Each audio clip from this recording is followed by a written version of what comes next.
Buongiorno amici, giovedì e sabato l'1 e il 3 saremo al Teatro dei Bagnoli con lo spettacolo Ciò di Ruzzini, il glorioso spettacolo che abbiamo portato anche a Gradisca.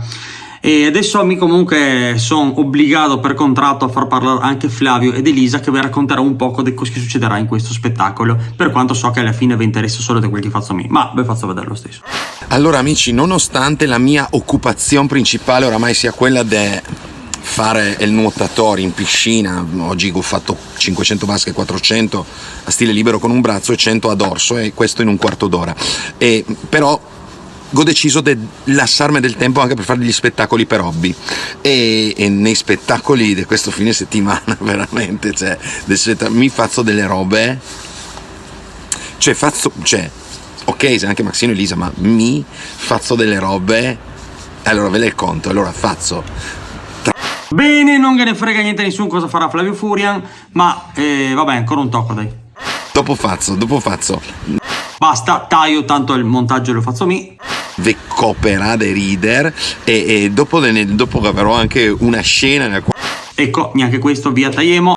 quindi veni perché mi faccio tutte queste robe che se assolutamente robe più fighe del spettacolo, quindi vi aspetto, dai.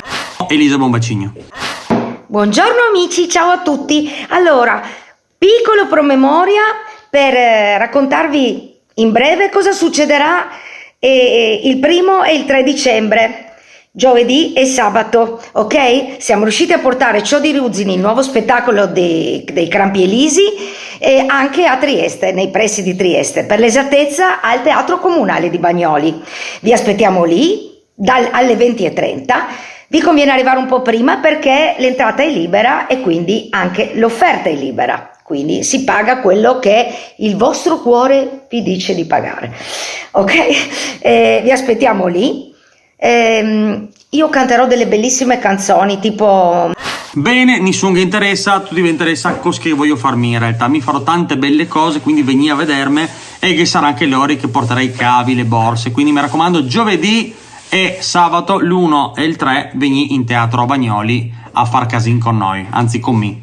Vi aspettiamo al Teatro di Bagnoli, ore 20:30 con Ciò di Ruzzini.